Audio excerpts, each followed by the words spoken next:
Pour s'exercer à la méthode scientifique, rien ne vaut les miracles religieux. Celui du suaire de Turin continue d'attirer les foules de pèlerins, fournissant leur lot de mystères aux télévisions du monde.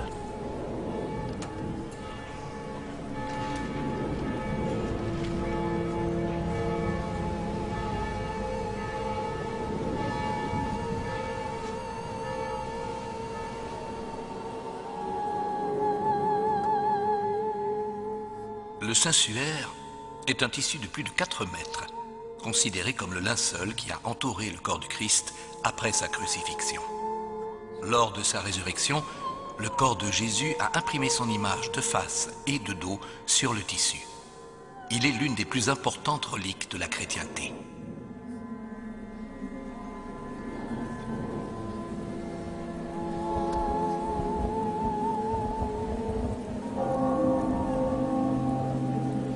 Le professeur Gian Maria Zaccone est directeur scientifique du musée du Suaire à Turin.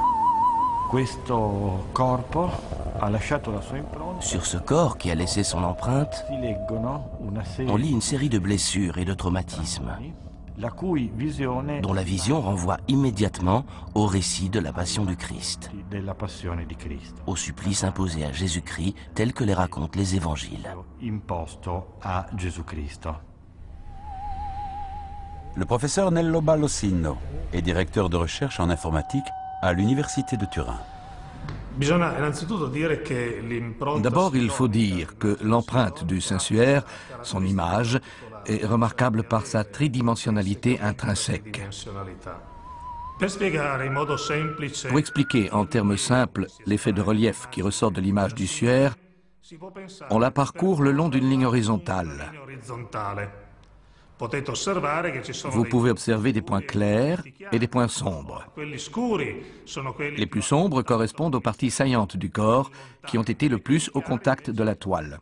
Les plus clairs correspondent aux parties du corps qui ont été le moins en contact avec la toile. Le suaire, vraisemblablement, n'est pas fait de la main de l'homme. Le suaire, du point de vue informatique, ne peut pas être fait de la main de l'homme. Le problème de la formation de l'empreinte est un problème totalement ouvert. Personne n'a encore pu expliquer comment, à partir du corps humain, on a pu obtenir un phénomène physico-chimique de ce type, capable d'impressionner de cette manière un tissu. Et c'est un des grands problèmes dont on débat encore à propos du suaire. Ceci est une image véridique. C'est une image qui décalque ce qui était probablement le visage de l'homme sous le suaire. Il est donc impensable que ce ne puisse pas être effectivement une toile portant l'empreinte d'un homme, Jésus-Christ, mort en croix. Il nous donne un message de souffrance, mais aussi de résurrection et de paix. Pierre-Olivier Dittmar est historien des images à l'École des hautes études en sciences sociales. Henri Brock est physicien, professeur à l'Université de Nice. Jacques Evin est ancien directeur du laboratoire de carbone 14 au CNRS de Lyon. Sébastien Duban est médecin légiste. Luigi Galarcelli est chimiste, professeur à l'Université de Pavie. Jean-Théo Flamme est ingénieur, spécialiste en textile. Gérald Bronner est sociologue, professeur à l'Université de Strasbourg. James Alcock est psychologue, professeur à l'Université de Toronto.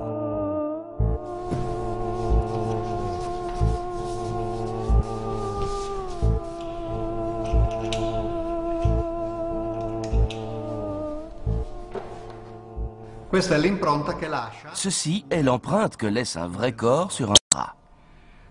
Comme on le voit, c'est une image très grossière, très différente de celle du suaire de Turin, très déformée. On voit que les jambes, par exemple, mais le visage surtout, sont inidentifiables. C'est une image dépourvue de nuances, de demi-tons, donc complètement différente du suaire de Turin. Que peut-on dire de ces traces de sang? Le cuir chevelu est une zone anatomique particulièrement vascularisée et lorsqu'on inflige des blessures, même peu profondes, ce sont des blessures qui saignent abondamment. Or là, les traces de sang qui figurent sur cette image sont peu importantes.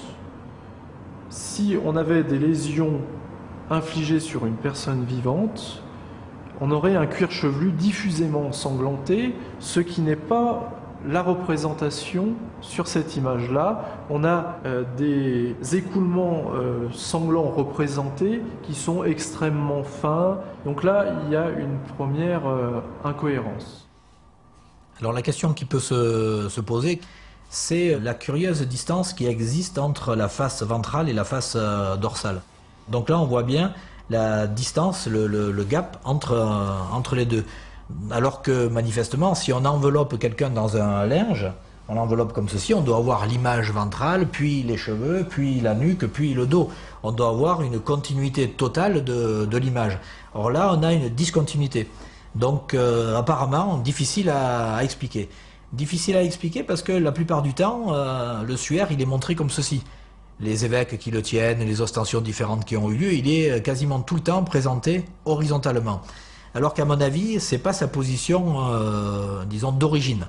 Je pense que le suaire devait être présenté plié en deux, verticalement. Verticalement, donc ce qui permet d'expliquer pourquoi on a l'espace entre la face avant et la face arrière. C'est certainement pour pouvoir faire quelque chose, par exemple, ce qu'on pourrait appeler le hissage du suaire. C'était des techniques utilisées à l'époque déjà avec, par exemple, des voiles, un voile de la Sainte Vierge, etc. Donc imaginez la situation, vous êtes dans l'église de Lirey, dans la collégiale, et puis vous avez quelque chose comme ceci qui se lève. Et donc là, vous avez l'avantage de pouvoir le voir soit d'un côté, soit de l'autre, et les deux images étant donc effectivement bien à la même hauteur, grâce au décalage qui a été introduit. La représentation donnée est plutôt celle d'un corps en position verticale qu'un corps en position horizontale. Face à ces observations, j'ai le sentiment que l'image n'a pas été produite à partir d'un corps de personnes décédées, mais qu'il s'agit d'une représentation et non pas d'une empreinte telle qu'on peut l'imaginer. L'idée de représenter le Christ mort prend une nouvelle importance au XIe siècle avec l'apparition des crucifix sculptés. On peut voir sur cette image que le Christ a les yeux ouverts, qu'il est habillé. Ici, une image très colorée. C'est absolument pas un Christ souffrant, mais au contraire un Christ victorieux qui survit à la mort. Tout change au XIIIe siècle avec l'influence de l'héritage franciscain dans l'art.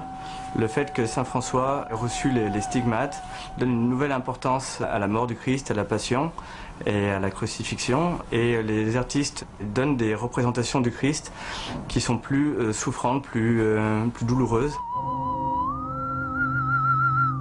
Le fait qu'il soit nu, le fait qu'il y ait des taches de sang autour de la couronne d'épines, le caractère extensif de son corps, sa relative maigreur, la longueur effectivement des bras, des doigts. Et ces trois éléments renvoient vers une dimension, disons, très expressive de la mort qui se développe au XIVe, XVe siècle. Pourquoi quand on regarde un négatif du suaire de Turin, on voit une image plus prégnante? Alors c'est une image qui n'a pas plus d'informations que celle qui est en positif. Par contre, elle est beaucoup plus parlante pour nous, pour le cerveau humain. Pourquoi? Parce que quand on regarde un visage, quand vous allez regarder par exemple mon visage, on va voir la partie qui est sur le nez, on va la voir plus éclairée que la partie au niveau des orbites. Donc les cerveaux humains décodent les visages humains comme ceux qui sont en relief et plus éclairés que ceux qui sont en profondeur. Et donc quand on prend le suaire de Turin, qui est une image comme ceci, si on fait un négatif, ça sera beaucoup mieux décodable par un cerveau humain, puisque j'aurai le nez plus clair et les orbites plus foncées, puisqu'on inversera les tonalités. L'image du suaire, telle qu'on la connaît aujourd'hui, c'est avant tout l'image produite par Pia en 1898, qui est donc le négatif d'une photographie. On peut dire sans doute que Pia est le véritable inventeur du Saint-Suaire, dans le sens où cette relique a peu ou pas de succès au cours du Moyen-Âge, c'est une relique vraiment secondaire. Et effectivement, c'est le couplage entre cette relique et la photographie qui fait le succès de cette image, qui est une image moderne, qui est une image contemporaine. On a un support finalement, un linge avec une image dessus. Ben, si on arrive à dater le linge, évidemment, on date l'image qui est forcément postérieure au linge. Le linge, comment on peut le dater? Ben, le linge, c'est du lin tissage. Il a été fait avec le lin, la plante. Et il se trouve que la plante, c'est un être vivant. Tous les êtres vivants dans notre atmosphère sur Terre ont un taux constant de carbone 14 qui leur est propre et qui conserve tant qu'ils sont vivants. Parce qu'on absorbe du carbone 14 radioactif, on en recrache et ça maintient un taux constant.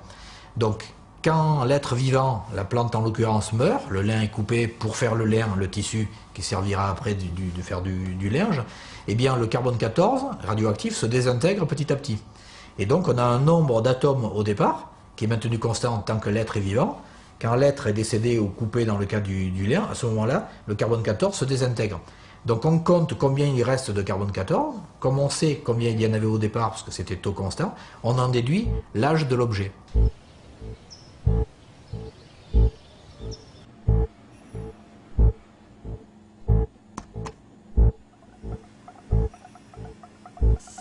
Je suis, comme vous le savez, spécialiste de radiocarbone et il a été décidé que serait fait un prélèvement sur le suaire de Turin. Donc un morceau a été pris tout à fait au bord du tissu, en présence naturellement du cardinal de Turin, en présence des autorités civiles et en présence surtout des spécialistes des laboratoires.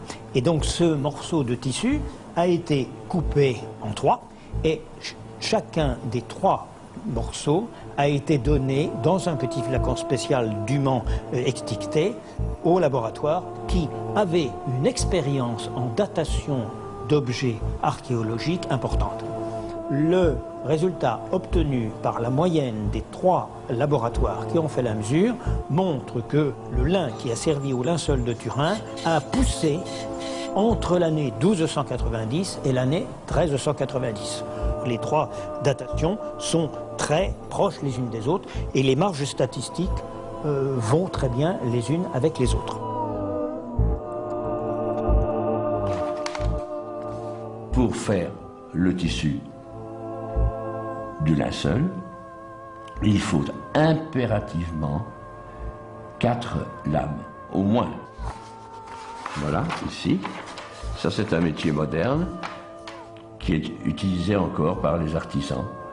Donc, 4 pédales. Ce métier était inconnu, en Europe en tout cas, avant le Xe siècle.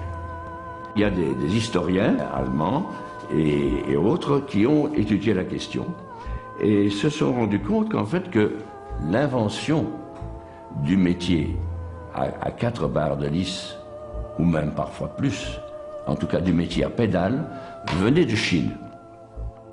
Mais les Chinois l'auraient inventé vers le 5e, 6e siècle de notre époque, de notre ère.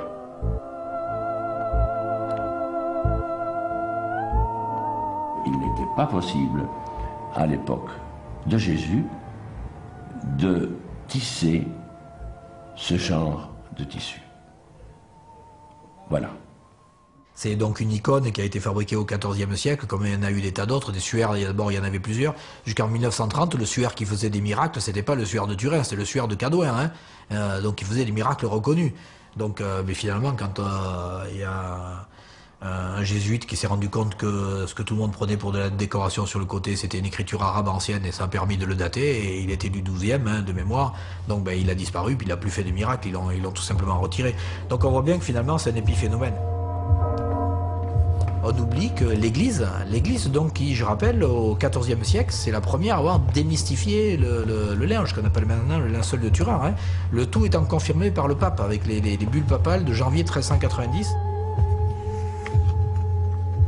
Dans le souci d'écarter tout danger d'idolâtrie, nous ordonnons ce qui suit.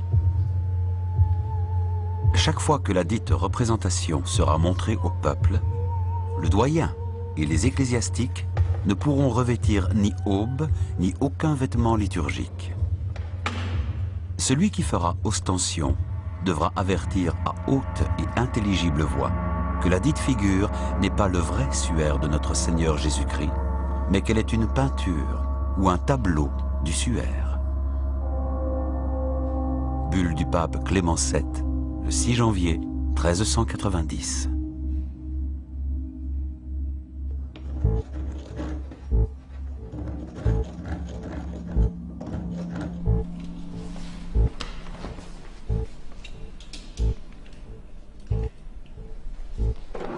Donc ici un bas-relief, c'est quoi? C'est de la terre cuite et c'est une représentation donc du visage, puisqu'on va reproduire le visage dans une épaisseur donc très très faible. Et ça c'est vraiment important, c'est d'avoir un bas-relief et non pas d'avoir un relief total. On ne va pas faire sur quelqu'un, l'image serait totalement déformée. Donc pour rendre compte du suaire, il faut avoir un bas-relief.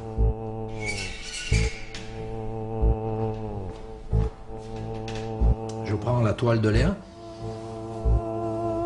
humidifiée et je l'applique.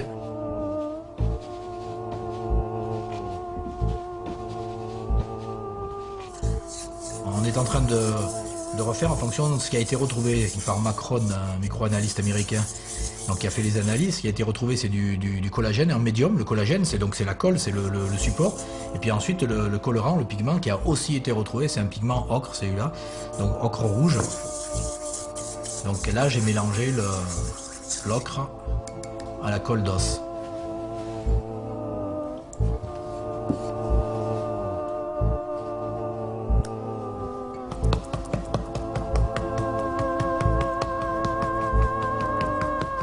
Et en tapotant comme ça, évidemment, on laisse plus de pigment sur les parties saillantes du bas-relief que sur les parties en creux. Et donc c'est ça qui crée la gradation de l'image. C'est ainsi que se présentait le suaire en 1350. Beaucoup plus visible. Et il y avait un pigment rouge. Mais aujourd'hui, le suaire de Turin est différent. Il n'y a plus de pigment. On a trouvé des micro-traces d'ocre, résiduelles, mais seulement là où il y a l'empreinte.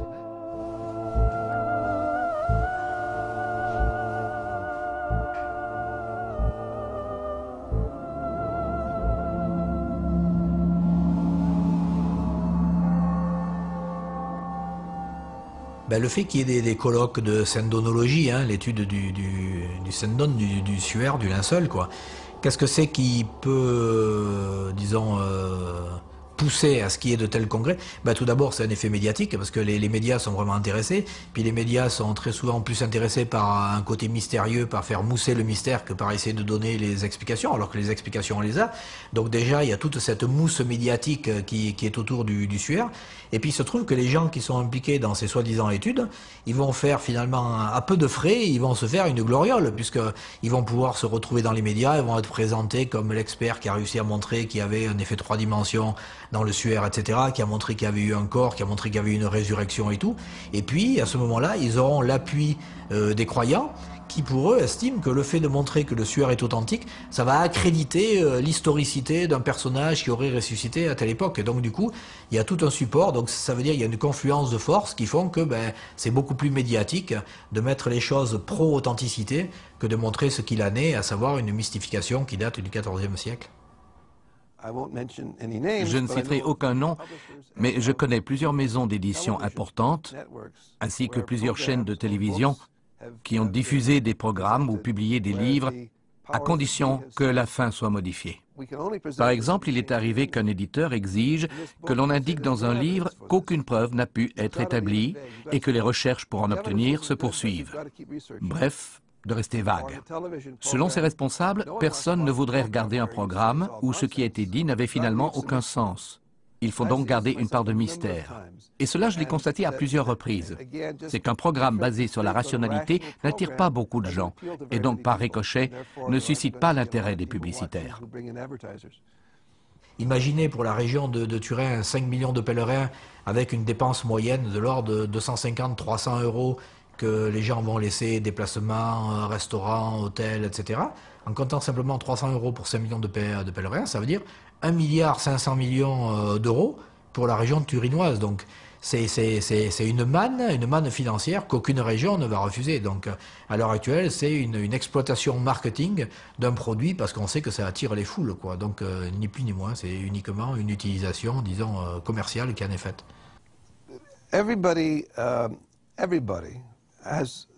L'irrationalité fait partie intégrante de chaque individu. Je suis persuadé d'avoir moi-même des croyances irrationnelles. Pourtant, je ne peux pas vous les décrire, car je les définirais de la même manière que mes pensées rationnelles. Des êtres rationnels prédéterminés n'existent pas. Mais il y a des personnes capables d'établir une différence entre ce qui relève de la raison et ce qui relève de la croyance. Par exemple, il n'est pas surprenant de rencontrer dans un laboratoire une personne considérée comme matérialiste qui continue à prier Dieu et à croire aux miracles. Je ne connais personne sur cette terre, il en existe peut-être, mais je ne connais personne ou je n'ai rencontré en tout cas personne qui n'était pas porteuse de toutes sortes de croyances. Tout simplement parce qu'évidemment, les croyances sont quelquefois très organisées en systèmes religieux, politiques, idéologiques. Elles se font connaître en tant que telles. Je suis chrétien, je suis de droite, je suis d'extrême gauche, etc. Je suis trotskiste. Ça sont des systèmes idéologiques ou des systèmes de croyances qui se donnent en tant que tels. Mais il y a beaucoup d'autres systèmes de croyances qui sont parfaitement invisibles. J'ignore que ce sont des croyances. Toutes sortes de rumeurs, par exemple. Quand la première guerre du Golfe a commencé, je me souviens que Saddam Hussein priait avec son peuple pour que Allah leur apporte la victoire. Le Premier ministre britannique, Margaret Thatcher, ainsi que le président des États-Unis, George Bush, ont également prié pour la victoire. Alors que ces trois responsables politiques disposaient de très nombreuses machines militaires basées sur la technologie et la raison, ils continuaient tout de même à prier pour la victoire. Il existe donc bien une dissociation. Ils croient qu'il faut laisser Dieu décider à leur place et en même temps, ils s'en remettent à leurs armées parties combattre au front. Mais s'ils s'en remettent à l'armée, cela signifie qu'ils ne croient pas en l'intervention de Dieu, tout en pensant par ailleurs qu'il est capable de déterminer le vainqueur. On retrouve donc de nouveau cette dissociation. Alors, une des choses les plus étonnantes et contre-intuitives, je dirais, c'est que les croyances, même spectaculaires, même étonnantes, sont tout à fait compatibles avec des esprits, je dirais, subjectivement rationnels au moins, des esprits bien formés. J'irai même plus loin, on sait que l'homéopathie est prescrite par certains médecins. On a une formation de médecine sérieuse, des doctorats de médecine. On sait aussi qu'en général, elle est prise par des catégories sociales qui sont supérieures et qui ont un niveau d'études supérieur à leur moyenne nationale. Mais ce n'est pas seulement vrai pour l'homéopathie. C'est vrai de l'astrologie, c'est vrai de la croyance au pouvoir de l'esprit, c'est vrai d'un certain nombre de croyances, y compris des croyances extrêmes qui ont pu m'intéresser, comme par exemple les croyances fanatiques qui sont impliquées dans le terrorisme. Vous savez que les terroristes, contrairement à ce qu'on croit, eh bien, généralement ne sont pas issus de familles défavorisées, ils sont plutôt issus de classes moyennes supérieures, voire très supérieures, et ils ont un niveau d'études supérieur aussi à leur moyenne nationale. C'est tout à fait intriguant évidemment, parce que la première intuition, c'est de croire que quelqu'un qui croit une chose folle est fou lui-même. Or, la grande réponse, le grand éclairage que peut-être peut donner la sociologie sur ces questions, c'est qu'on peut croire à des choses folles tout en étant raisonnable d'une certaine façon.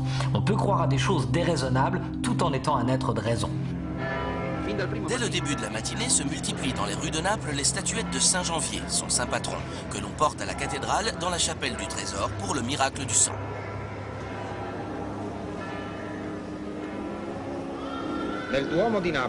À la cathédrale de Naples, en septembre, se renouvelle le miracle du sang de Saint-Janvier, l'évêque de Bénévent qui fut décapité devant le juge Timothée. Quand le sang gicla, sa vieille nourrice, Eusébia, le recueillit dans 2 ampoules qui, conservées dans un coffre, sont montrées aux fidèles. 2 phénomènes se répètent depuis 17 siècles, la liquéfaction de la substance et son augmentation de poids et de volume.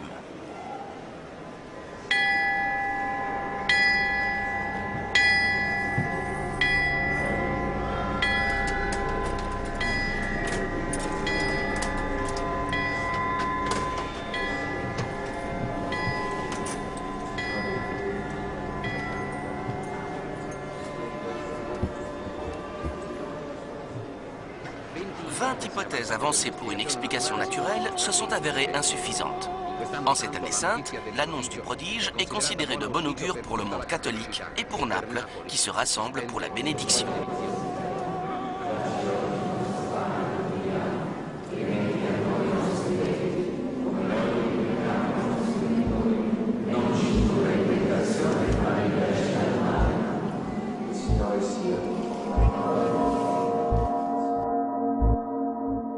Michel Mitov est physicien, directeur de recherche au CNRS de Toulouse.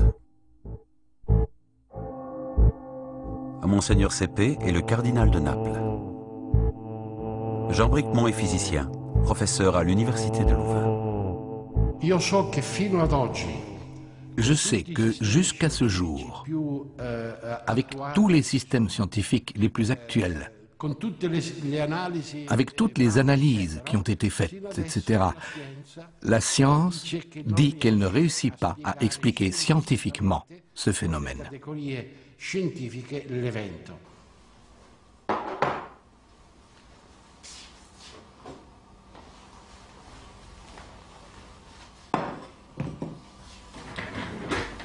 Voilà, là on a à peu près tout pour réaliser le miracle de Saint-Janvier.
Le sang est encore solide. Il n'est pas encore liquide.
Alors les miracles, ce sont des phénomènes que l'on dit surnaturels dans un contexte religieux. Donc partant de là, il est important de distinguer ce qui relève de la croyance religieuse, au sujet de laquelle ce que le scientifique a à dire n'a aucun intérêt, de ce qui relève du phénomène physique en lui-même, que le scientifique peut mettre à l'épreuve, discuter, peut-être chercher à reproduire. On est face à un phénomène surnaturel, au-delà de la nature. Est-ce qu'on n'a pas un phénomène naturel qui nous permette de le reproduire avec les mêmes caractéristiques et dans les mêmes conditions? Comment il se liquéfie? Pourquoi il se liquéfie? Et comment il devient solide ensuite? Eh bien, ceci est la grande interrogation qui, encore aujourd'hui, persiste.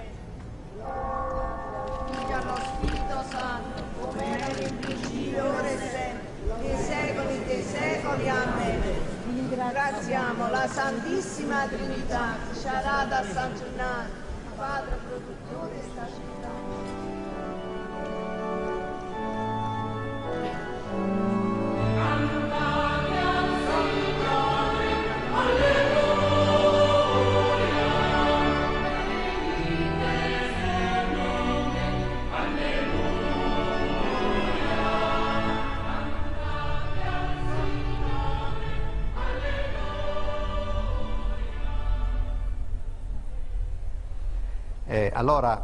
Alors, les explications du point de vue rationnel, chimico-physique, pourraient être que la substance devient liquide quand la température augmente.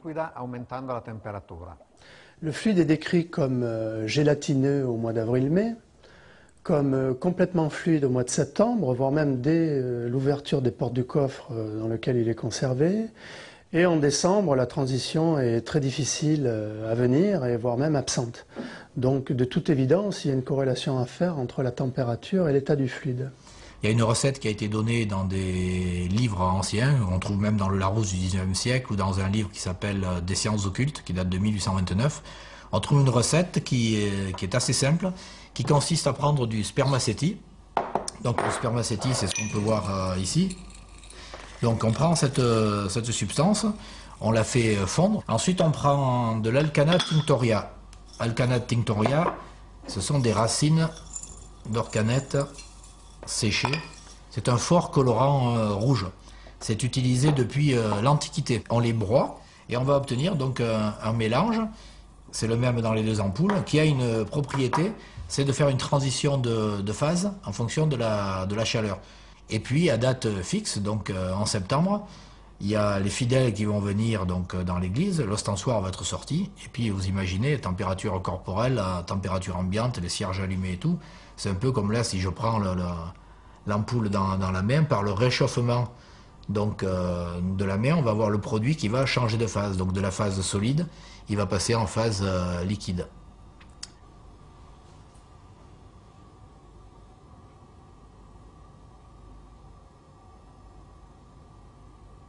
Et le phénomène est totalement réversible.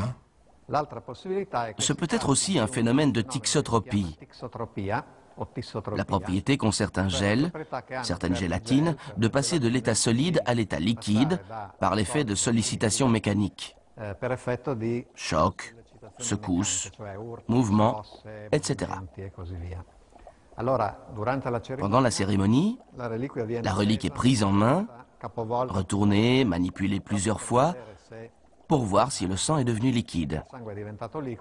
Et ce sont précisément ces mouvements qui provoquent la liquéfaction. Alors ici, je prends de l'eau banale, simplement j'ai mis un colorant dedans et je vais remplir un bécher d'une certaine quantité. Ici, j'ai un trait pour faire un repère.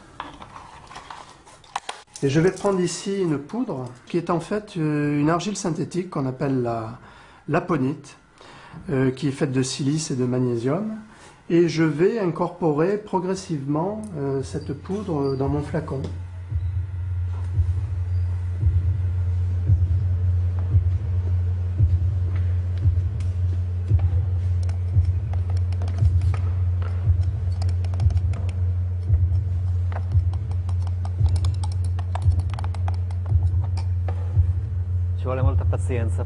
Il faut beaucoup de patience pour être un bon alchimiste.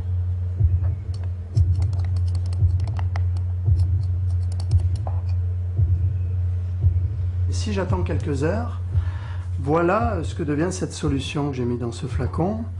Eh bien, on a une matière qui a l'allure d'un gel tremblotant, mais qui a une consistance solide. Et si je le remue finalement assez modestement, je m'aperçois que je suis en mesure de le liquéfier.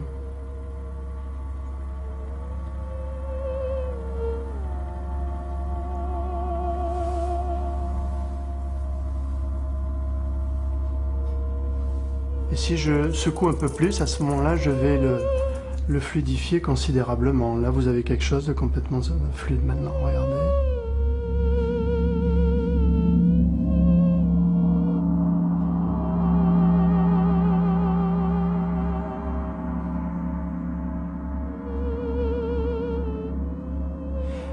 Donc on peut raisonnablement penser qu'il y a nécessité d'un seuil en température pour offrir une deuxième propriété qui est celle de la fluidification sous agitation avec retour à l'état initial solide qui peut prendre un temps très long. Le sang est liquide.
Science et religion ont toujours été intimement liées.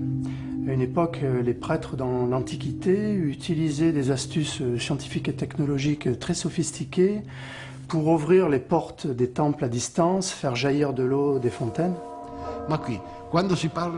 Quand on parle de foi, on ne peut pas faire une analyse rationaliste.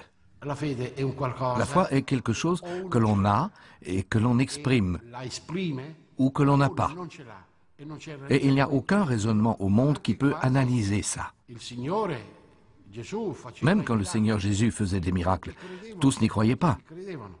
Les miracles de Lourdes, tous ne les acceptent pas. Tous ne les acceptent pas en tant que miracles. Parce qu'on se trouve dans deux domaines différents, non pas en conflit, non pas que l'un dise une chose contre une autre, mais différents. Je pense que le conflit existe en substance et dans la seule mesure où il n'existe pas, c'est parce que les religieux ont battu en retraite. Mais je dirais que même ce que j'appelle le Dieu métaphysique est en conflit, si pas avec la science, avec l'esprit de la science. Parce que pourquoi parler de quelque chose dont on ne peut rien savoir? L'esprit de la science, c'est d'essayer de tester ce qu'on sait, de parler de choses qu'on peut tester, puis le reste, on n'en parle pas. Le phénomène de Saint-Janvier, qui n'est pas appelé miracle, je le répète, mais prodige, le prodige de Saint-Janvier, c'est cela. Le prodige de Saint-Janvier, c'est un peuple. Le prodige de Saint-Janvier, c'est cette foi en une présence qui réussit encore à créer une communauté. Comment peut-on penser que tout ceci n'est pas vrai? S'il est vrai que nous sommes ce que nous sommes, nous tous, en tant qu'êtres humains, nous portons en nous une présence. Et ce n'est pas l'ADN qui nous est transmis, mais tant d'autres choses en même temps que cet ADN. Eh bien, c'est cela, le vrai miracle. Je pense que cette histoire de dire c'est pas important, c'est la dimension symbolique, je pense que si les gens consciemment disaient voilà, c'est la dimension symbolique qui m'importe, eh bien, ils n'y croiraient plus. Et je pense que tout ce discours, c'est pour éviter d'affronter la question de la vérité. Mais c'est absurde parce que les gens qui tiennent ce discours ne veulent pas reconnaître que les gens qui croient, en fait, croient parce qu'ils croient, comme moi je crois que la bataille de Waterloo a lieu en 1815.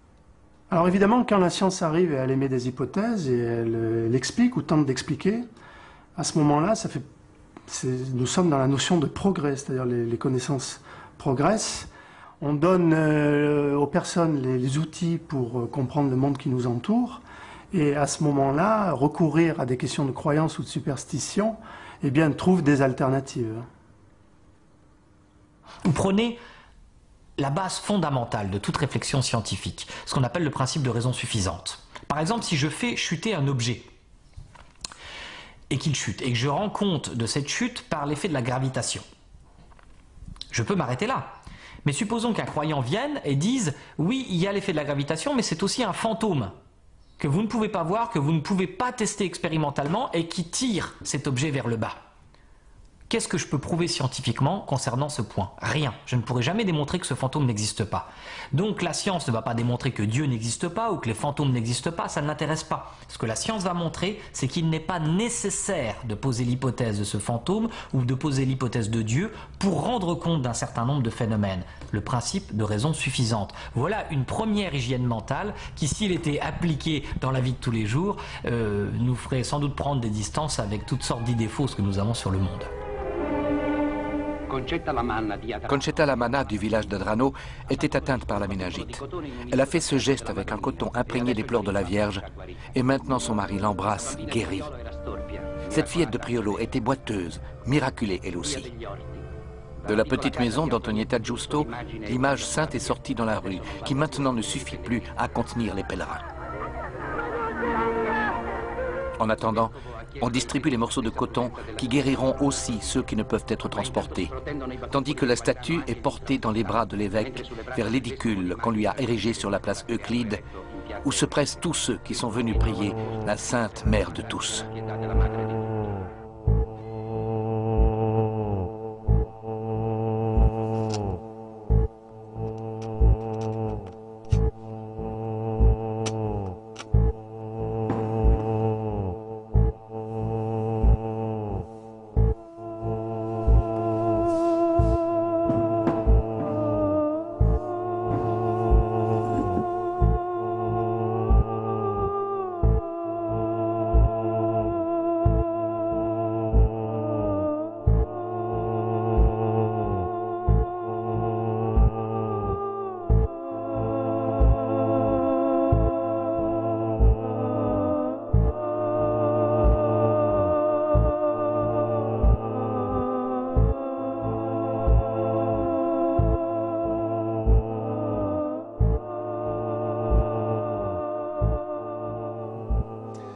C'est intéressant de constater que dans notre société actuelle, il est encore possible d'entendre dire que des statues de la Vierge Marie peuvent produire des larmes ou que des statues de Jésus peuvent saigner. Pourtant, on peut expliquer cela en analysant notamment la cause du phénomène de manière rationnelle et le voir ainsi comme une fraude. Le phénomène peut être ainsi dû aux matériaux dont la statue est constituée et il n'y a jamais eu de cas de ce genre où la science s'est trouvée complètement désemparée. L'affaire de la Vierge de Syracuse advient en 1953 en Sicile. Et c'est le seul cas de statue qui pleure, reconnu comme miracle officiel par l'Église. Tous les autres non. J'ai retrouvé une copie exacte de ce bas-relief. Si on le détache, on voit que le plâtre a une cavité derrière la tête.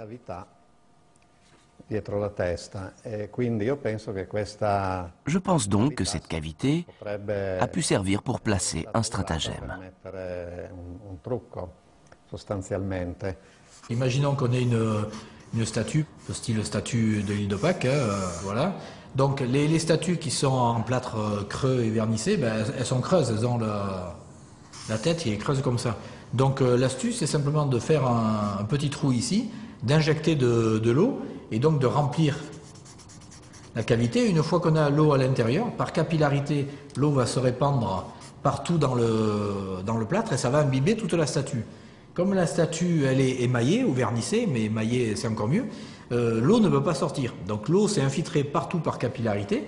Il suffit d'avoir gratté un petit peu l'émail au niveau de l'œil, de manière à avoir fait sauter l'émaillage superficiel externe.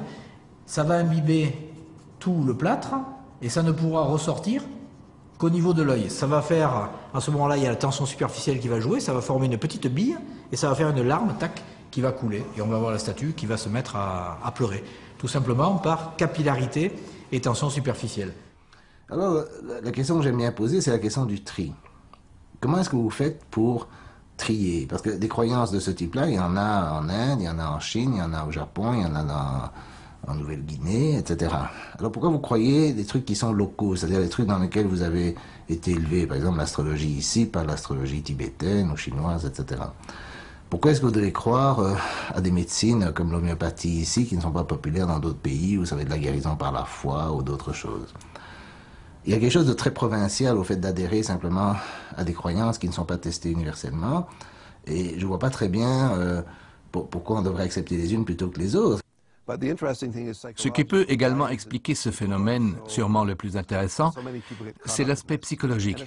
Pourquoi les gens sont si impliqués dans ces croyances. Et ce n'est pas seulement le cas pour des statues qui pleurent, mais aussi pour d'autres phénomènes, comme lorsque les gens croient voir des visages de Jésus sur les chips de toutes sortes. Ça y ressemble, vaguement, et donc ils pensent que c'est ça. Paradoxalement, ils acceptent de croire sans preuve et en même temps, ils adorent croire à quelque chose qui semble confirmer leur foi. Ainsi, quand ils voient des larmes versées par une statue, ils ne pensent pas à la manière dont cela a pu se produire ou à la possibilité d'une fraude, encore moins que l'humidité ou la chaleur aient pu provoquer de tels phénomènes. Ils ne pensent pas en termes d'explication rationnelle. Pour eux, la statue de Marie représente une sainte. L'apparition de larmes est donc expliquée par sa sainteté. Ce sont pour eux des larmes de sainteté. C'est l'enthousiasme pour ces phénomènes religieux qui incite donc ces gens à penser que leurs croyances sont vraies. La statue, ou le bas-relief, ne pleurait que dans la maison de sa propriétaire, 2 ou 3 fois. Puis, quand elle a été amenée au commissariat de police, elle ne pleurait plus. Il paraît qu'elle avait été auparavant ramenée chez l'artisan qui l'avait construite parce qu'il y avait des griffures sur les mailles.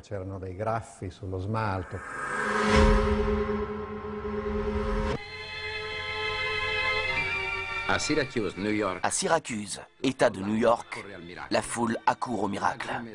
Des larmes jaillissent des yeux de cette sainte Anna quand la petite Shelley Martin l'embrasse. L'événement se produisit pour la première fois quand Shelley ramassa dans la rue la statue brisée, comme pour lui demander pardon. Les mouchoirs sont tendus pour être imbibés de ces larmes miraculeuses. Si vous êtes dans la rue et que vous voyez quelqu'un regarder vers le ciel, vous penserez que cette personne est probablement folle. Mais si vous voyez 3 personnes regarder vers le ciel et que vous vous arrêtez ensuite pour regarder dans la même direction, et si quelqu'un d'autre arrive et constate que 4 personnes regardent vers le ciel, il se forme alors un groupe qui ne sait pas exactement ce qu'il cherche. Nous avons tous tendance à réagir de cette façon. Donc, si une foule de gens se trouve rassemblée pour observer la statue de la Vierge Marie, n'importe quel croyant est susceptible de les rejoindre. Et c'est ainsi qu'un phénomène, un miracle, se crée. Quand le phénomène expliqué, c'est le récit du miracle, il faut il y a une explication très simple. C'est que la personne qui vous parle se trompe ou vous trompe. Probablement plutôt se trompe, mais que des gens se trompent ou vous trompent, ça c'est une expérience tout à fait courante. Vous pouvez acheter une voiture d'occasion, vous verrez tout de suite ce qui se passe. Et donc, pour moi, il faut poser la même question aux politiciens qui disent qu'ils vont résoudre les problèmes économiques, aux banquiers qui promettent des bénéfices faramineux, aux journalistes qui racontent des histoires vues dans des pays lointains, ainsi qu'aux évêques, aux charlatans, etc. Il faut poser la même question. Quelle raison me donnez-vous pour que je vous croie, plutôt que de croire que vous faites une erreur ou vous êtes trompé vous-même ou que vous cherchez à me tromper.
Et là, j'ai mélangé l'ocre à la colle d'os.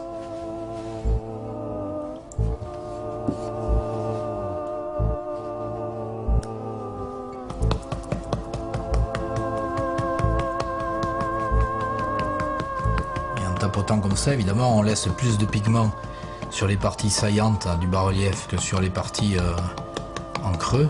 Et donc c'est ça qui crée la gradation de l'image. C'est ainsi que se présentait le suaire en 1350. Beaucoup plus visible. Et il y avait un pigment rouge. Mais aujourd'hui, le suaire de Turin est différent. Il n'y a plus de pigment.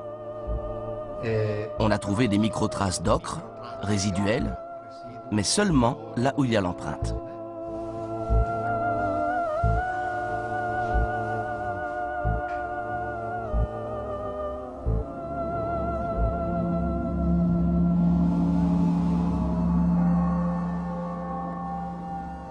Ben, le fait qu'il y ait des colloques de syndonologie, hein, l'étude du syndone, du suaire, du linceul, quoi. Qu'est-ce que c'est qui peut, disons, pousser à ce qu'il y ait de tels congrès? Ben, tout d'abord, c'est un effet médiatique, parce que les médias sont vraiment intéressés. Puis les médias sont très souvent plus intéressés par un côté mystérieux, par faire mousser le mystère, que par essayer de donner les explications, alors que les explications, on les a. Donc déjà, il y a toute cette mousse médiatique qui est autour du suaire. Et puis il se trouve que les gens qui sont impliqués dans ces soi-disant études, ils vont faire finalement à peu de frais, ils vont se faire une gloriole, puisqu'ils vont pouvoir se retrouver dans les médias, ils vont être présentés comme l'expert qui a réussi à montrer qu'il y avait un effet 3 dimensions dans le suaire, etc., qui a montré qu'il y avait eu un corps, qui a montré qu'il y avait eu une résurrection et tout. Et puis à ce moment-là, ils auront l'appui des croyants, qui pour eux estiment que le fait de montrer que le suaire est authentique, ça va accréditer l'historicité d'un personnage qui aurait ressuscité à telle époque. Et donc du coup, il y a tout un support, donc ça veut dire qu'il y a une confluence de forces qui font que c'est beaucoup plus médiatique de mettre les choses pro-authenticité que de montrer ce qu'il en est, à savoir une mystification qui date du XIVe siècle. Je ne citerai aucun nom, mais je connais plusieurs maisons d'édition importantes, ainsi que plusieurs chaînes de télévision qui ont diffusé des programmes ou publié des livres, à condition que la fin soit modifiée. Par exemple, il est arrivé qu'un éditeur exige que l'on indique dans un livre qu'aucune preuve n'a pu être établie et que les recherches pour en obtenir se poursuivent. Bref, de rester vague. Selon ces responsables, personne ne voudrait regarder un programme où ce qui a été dit n'avait finalement aucun sens. Il faut donc garder une part de mystère. Et cela, je l'ai constaté à plusieurs reprises. C'est qu'un programme basé sur la rationalité n'attire pas.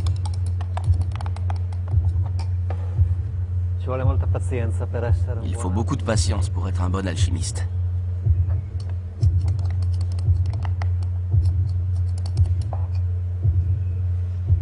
Si j'attends quelques heures, voilà ce que devient cette solution que j'ai mis dans ce flacon. Eh bien, on a une matière qui a l'allure d'un gel tremblotant, mais qui a une consistance solide. Et si je le remue finalement assez modestement, je m'aperçois que je suis en mesure de le liquéfier.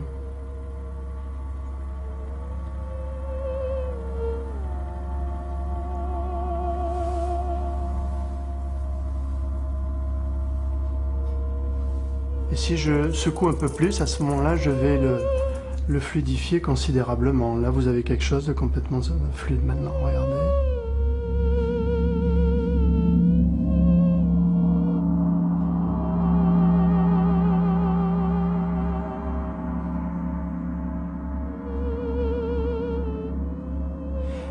Donc, on peut raisonnablement penser qu'il y a nécessité d'un seuil en température pour offrir une deuxième propriété qui est celle de la fluidification sous agitation avec retour à l'état initial solide qui peut prendre un temps très long.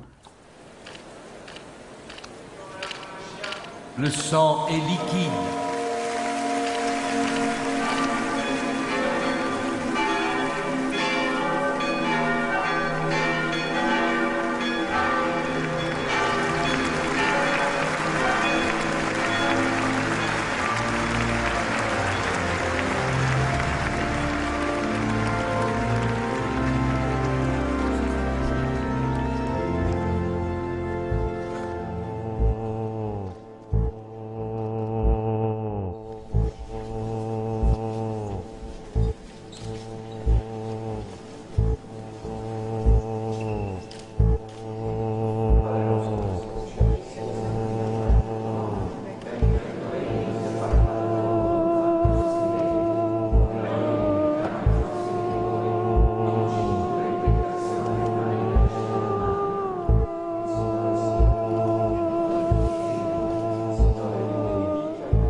très différente de celle du suaire de Turin, très déformée.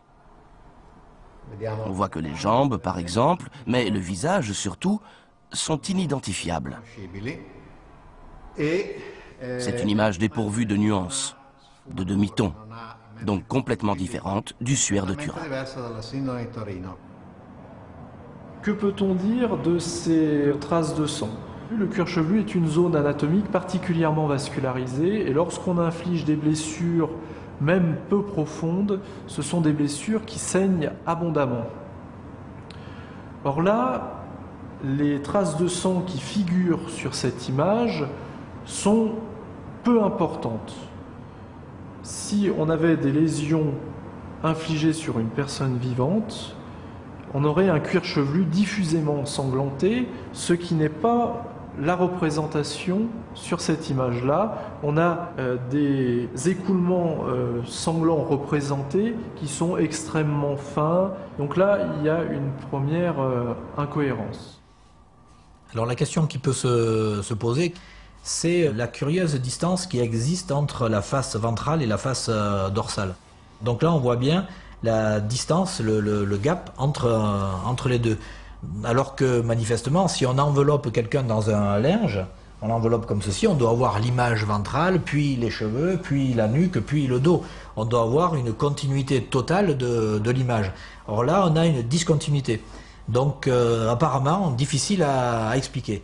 Difficile à expliquer parce que la plupart du temps, le suaire, il est montré comme ceci.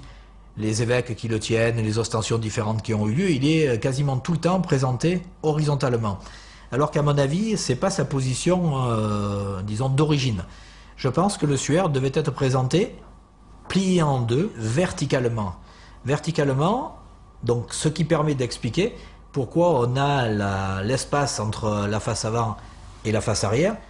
C'est certainement pour pouvoir faire quelque chose, par exemple, ce qu'on pourrait appeler le hissage du suaire. C'était des techniques utilisées à l'époque déjà avec, par exemple, des voiles, un voile de la Sainte Vierge, etc. Donc imaginez la situation, vous êtes dans l'église de Lirey, dans la collégiale, et puis vous avez quelque chose comme ceci qui se lève. Et donc là, vous avez l'avantage de pouvoir le voir soit d'un côté, soit de l'autre, et les deux images étant donc effectivement bien à la même hauteur, grâce au décalage qui a été introduit. La représentation donnée est plutôt celle d'un corps en position verticale qu'un corps en position horizontale. Face à ces observations, j'ai le sentiment que l'image n'a pas été produite à partir d'un corps de personnes décédées, mais qu'il s'agit d'une représentation. Rien. Je ne pourrai jamais démontrer que ce fantôme n'existe pas. Donc la science ne va pas démontrer que Dieu n'existe pas ou que les fantômes n'existent pas, ça ne l'intéresse pas. Ce que la science va montrer, c'est qu'il n'est pas nécessaire de poser l'hypothèse de ce fantôme ou de poser l'hypothèse de Dieu pour rendre compte d'un certain nombre de phénomènes. Le principe de raison suffisante. Voilà une première hygiène mentale qui, s'il était appliqué dans la vie de tous les jours, nous ferait sans doute prendre des distances avec toutes sortes d'idées fausses que nous avons sur le monde. Concetta Lamanna du village d'Adrano était atteinte par la méningite. Elle a fait ce geste avec un coton imprégné des pleurs de la Vierge et maintenant son mari l'embrasse, guéri. Cette fillette de Priolo était boiteuse, miraculée elle aussi. De la petite maison d'Antonietta Giusto, l'image sainte est sortie dans la rue, qui maintenant ne suffit plus à contenir les pèlerins. En attendant, on distribue les morceaux de coton qui guériront aussi ceux qui ne peuvent être transportés, tandis que la statue est portée dans les bras de l'évêque vers l'édicule qu'on lui a érigé sur la place Euclide, où se pressent tous ceux qui sont venus prier la Sainte Mère de tous.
C'est intéressant de constater que dans notre société actuelle, il est encore possible d'entendre dire que des statues de la Vierge Marie peuvent produire des larmes ou que des statues de Jésus peuvent saigner.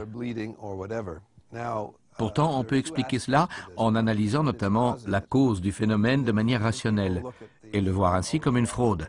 Le phénomène peut être ainsi dû aux matériaux dont la statue est constituée et il n'y a jamais eu de cas de ce genre où la science s'est trouvée complètement désemparée.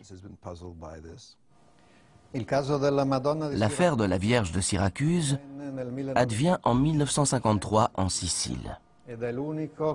Et c'est le seul cas de statue qui pleure, reconnu comme miracle officiel par l'Église. Tous les autres, non. Le phénomène se répète depuis 17 siècles. La liquéfaction de la substance et son augmentation de poids et de volume.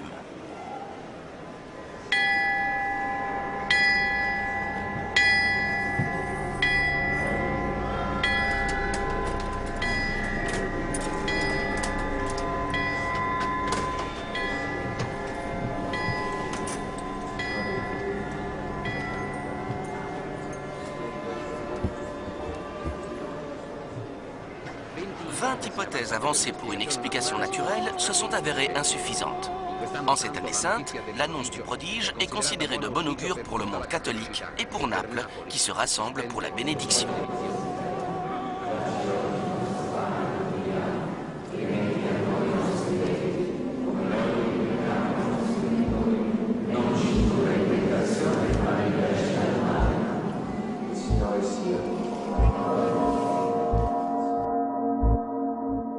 Michel Mitov est physicien, directeur de recherche au CNRS de Toulouse.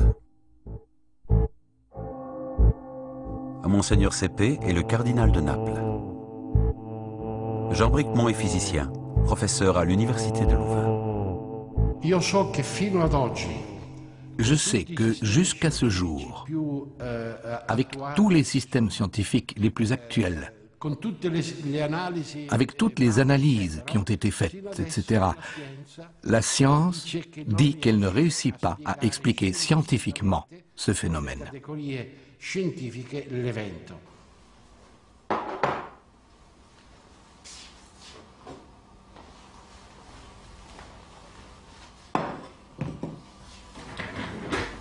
Bon, là, on a à peu près tout pour réaliser le miracle de Saint-Janvier.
En 1930, le suaire qui faisait des miracles, c'était pas le suaire de Turin, c'était le suaire de Cadouin, hein. Donc il faisait des miracles reconnus.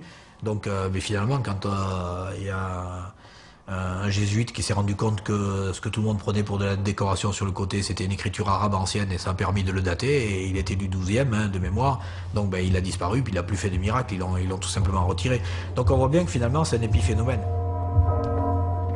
On oublie que l'Église donc, qui, je rappelle, au XIVe siècle, c'est la première à avoir démystifié le linge, qu'on appelle maintenant le linceul de Turin. Hein. Le tout étant confirmé par le pape, avec les bulles papales de janvier 1390. Dans le souci d'écarter tout danger d'idolâtrie, nous ordonnons ce qui suit. Chaque fois que la dite représentation sera montrée au peuple, le doyen et les ecclésiastiques ne pourront revêtir ni aube, ni aucun vêtement liturgique. Celui qui fera ostension devra avertir à haute et intelligible voix que la dite figure n'est pas le vrai suaire de notre Seigneur Jésus-Christ, mais qu'elle est une peinture ou un tableau du suaire.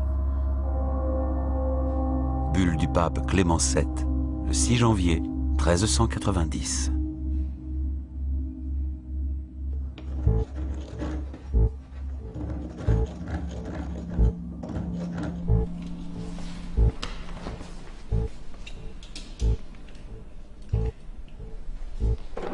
Donc ici un bas-relief, c'est quoi? C'est de la terre cuite et c'est une représentation donc, du visage, puisqu'on va reproduire le visage, dans une épaisseur donc très très faible. Et ça c'est vraiment important, c'est d'avoir un bas-relief et non pas d'avoir un relief total. On ne va pas faire sur quelqu'un, l'image serait totalement déformée. Donc pour rendre compte du suaire, il faut avoir un bas-relief.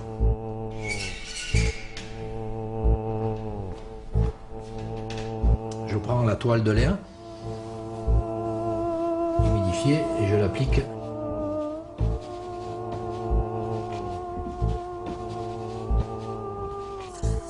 On est en train de refaire en fonction de ce qui a été retrouvé par Macron, un microanalyste américain, donc qui a fait les analyses. Ce qui a été retrouvé, c'est du collagène en médium. Le collagène, c'est la colle, c'est le support. Et puis ensuite, le colorant, le pigment qui a aussi été retrouvé, c'est un pigment ocre, celui-là, donc ocre rouge. Donc là, j'ai mélangé l'ocre à la colle d'os.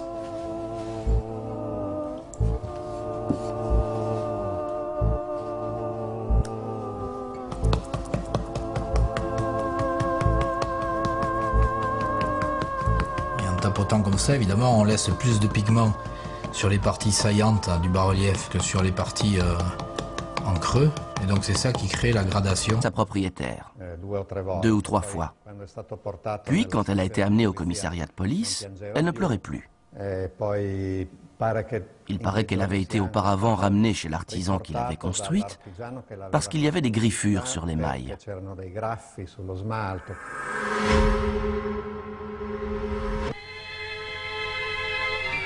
À Syracuse, État de New York, la foule accourt au miracle. Des larmes jaillissent des yeux de cette sainte Anna quand la petite Shelley Martin l'embrasse. L'événement se produisit pour la première fois quand Shelley ramassa dans la rue la statue brisée, comme pour lui demander pardon. Les mouchoirs sont tendus pour être imbibés de ces larmes miraculeuses.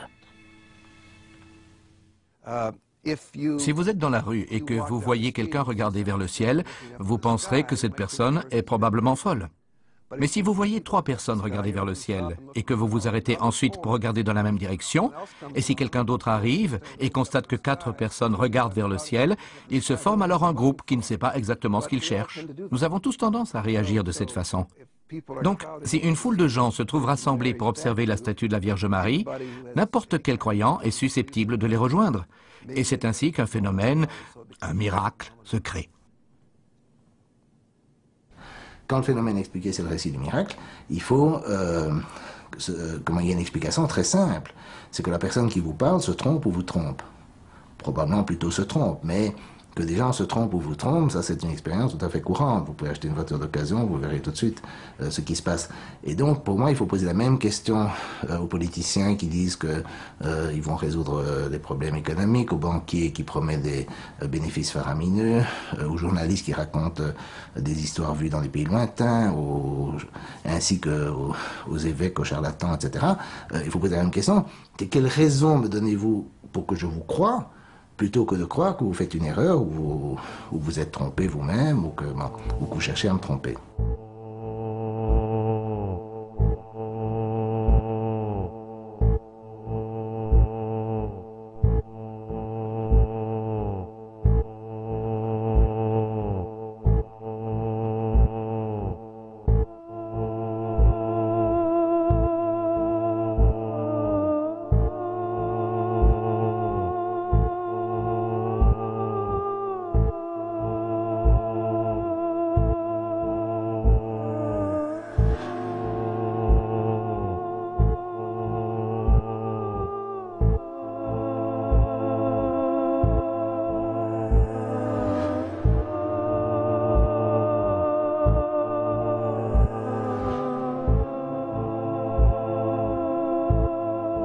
Plus éclairé que la partie au niveau des orbites.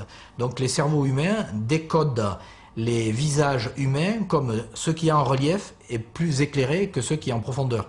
Et donc, quand on prend le suaire de Turin, qui est une image comme ceci, si on fait un négatif, ça sera beaucoup mieux décodable par un cerveau humain, puisque j'aurai le nez plus clair et les orbites plus foncées, puisqu'on inversera les tonalités. L'image du suaire, telle qu'on la connaît aujourd'hui, c'est avant tout l'image produite par Pia en 1898, qui est donc le négatif d'une photographie. On peut dire sans doute que Pia est le véritable inventeur du Saint-Suaire, dans le sens où cette relique a peu ou pas de succès au cours du Moyen-Âge, d'une relique vraiment secondaire.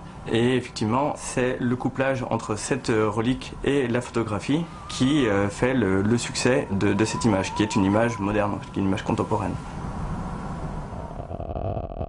On a un support, finalement, un linge avec une image dessus.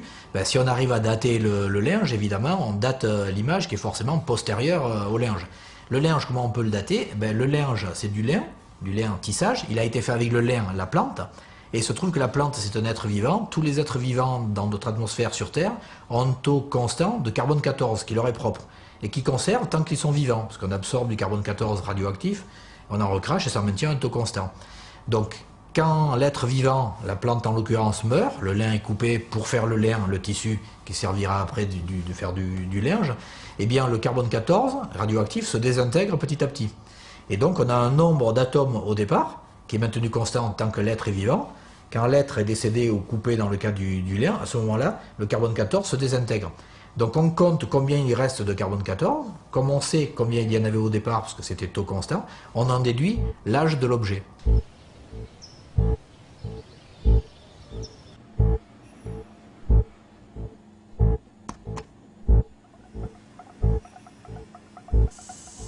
Je suis, comme vous le savez, spécialiste de radiocarbone et il a été décidé que serait fait un prélèvement sur le suaire de Turin. Donc un morceau a été pris tout à fait au bord du tissu, en présence naturellement du cardinal de Turin, en présence des autorités civiles et en présence surtout des spécialistes des laboratoires.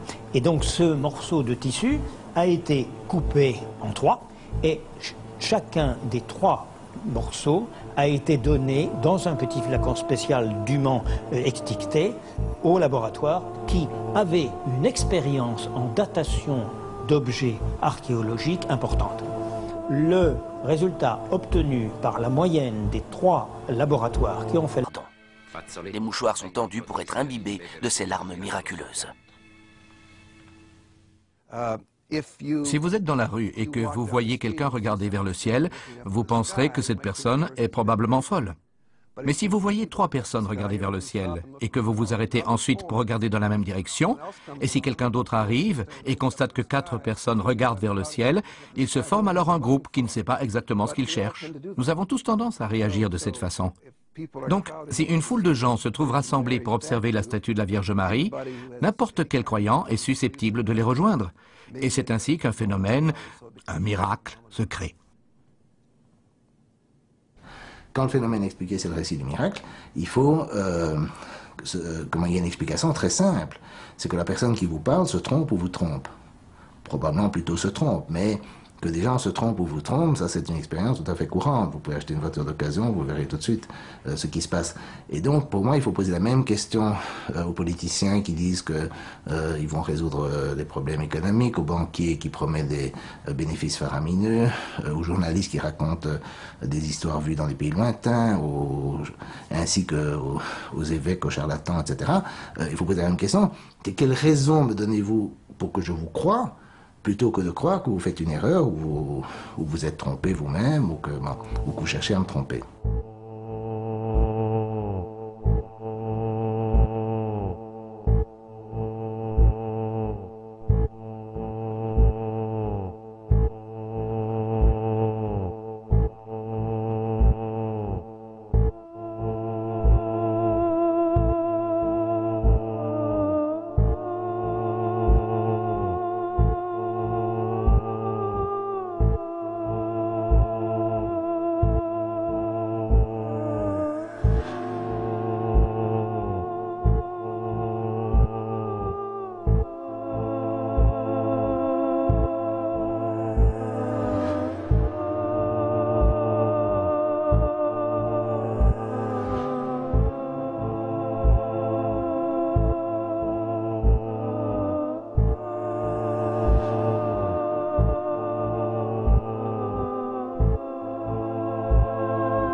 Mais aujourd'hui, le suaire de Turin est différent.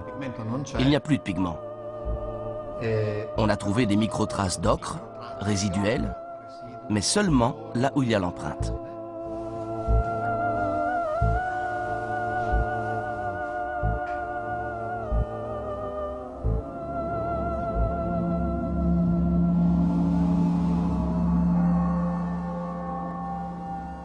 Ben, le fait qu'il y ait des colloques de syndonologie, hein, l'étude du syndone, du suaire, du linceul, quoi. Qu'est-ce que c'est qui peut, disons, pousser à ce qu'il y ait de tels congrès? Ben, tout d'abord, c'est un effet médiatique, parce que les médias sont vraiment intéressés, puis les médias sont très souvent plus intéressés par un côté mystérieux, par faire mousser le mystère, que par essayer de donner les explications, alors que les explications, on les a. Donc déjà, il y a toute cette mousse médiatique qui est autour du suaire.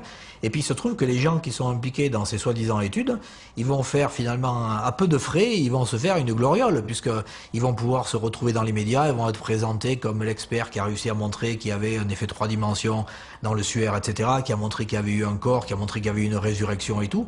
Et puis à ce moment-là, ils auront l'appui des croyants, qui pour eux estiment que le fait de montrer que le suaire est authentique, ça va accréditer l'historicité d'un personnage qui aurait ressuscité à telle époque. Et donc du coup, il y a tout un support, donc ça veut dire qu'il y a une confluence de forces qui font que c'est beaucoup plus médiatique de mettre les choses pro-authenticité que de montrer ce qu'il en est, à savoir une mystification qui date du XIVe siècle. Je ne citerai aucun nom, mais je connais plusieurs maisons d'édition importantes, ainsi que plusieurs chaînes de télévision qui ont diffusé des programmes ou publié des livres à condition que la fin soit modifiée. Par exemple, il est arrivé qu'un éditeur exige que l'on indique dans un livre qu'aucune preuve n'a pu être établie et que les recherches pour en obtenir se poursuivent. Bref, de rester vague. Selon ces responsables, personne ne voudrait regarder un programme où ce qui a été dit n'avait finalement aucun sens. Il faut donc garder une part de mystère. Et cela, je l'ai constaté à plusieurs reprises. C'est qu'un programme basé sur la rationalité n'attire pas beaucoup de gens, et donc par ricochet, ne suscite pas l'intérêt des publicitaires. Imaginez pour la région de Turin 5 millions de pèlerins avec une dépense moyenne de l'ordre de 250-300 € que les gens vont laisser, déplacements, restaurants, hôtels, etc. En comptant simplement 300 € pour 5 millions de pèlerins, ça veut dire 1,5 milliard d'euros pour la région turinoise. Donc c'est une manne financière qu'aucune région ne va refuser. Donc à l'heure actuelle, c'est une exploitation marketing d'un produit parce qu'on sait que ça attire les foules, quoi. Donc ni plus ni moins, c'est uniquement une utilisation, disons, commerciale qui en est faite. Ils l'ont tout simplement retiré. Donc on voit bien que finalement c'est un épiphénomène. On oublie que l'Église donc qui, je rappelle, au XIVe siècle, c'est la première à avoir démystifié le linge, qu'on appelle maintenant le linceul de Turin. Hein. Le tout étant confirmé par le pape, avec les bulles papales de janvier 1390. Dans le souci d'écarter tout danger d'idolâtrie, nous ordonnons ce qui suit. Chaque fois que la dite représentation sera montrée au peuple, le doyen et les ecclésiastiques ne pourront revêtir ni aube, ni aucun vêtement liturgique. Celui qui fera ostension devra avertir à haute et intelligible voix que la dite figure n'est pas le vrai suaire de notre Seigneur Jésus-Christ, mais qu'elle est une peinture ou un tableau du suaire. Bulle du pape Clément VII, le 6 janvier 1390.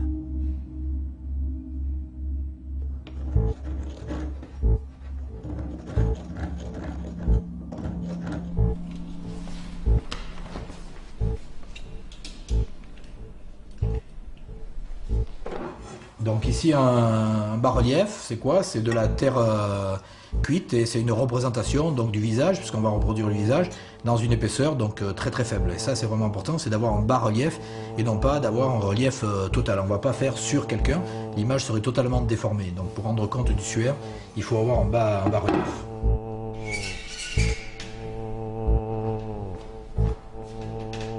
Je prends la toile de lin humidifiée et je l'applique.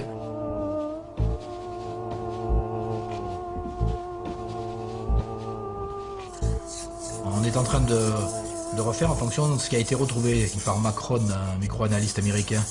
donc qui a fait les analyses, ce qui a été retrouvé c'est du collagène en médium. Le collagène c'est la colle, c'est le support. Et puis ensuite le colorant, le pigment qui a aussi été retrouvé, c'est un pigment ocre celui-là, donc ocre rouge. Donc là j'ai mélangé l'ocre à la colle d'os.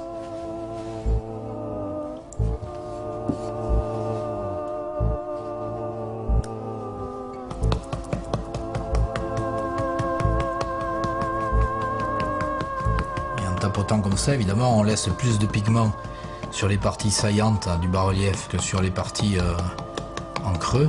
Et donc c'est ça qui crée la gradation de l'image.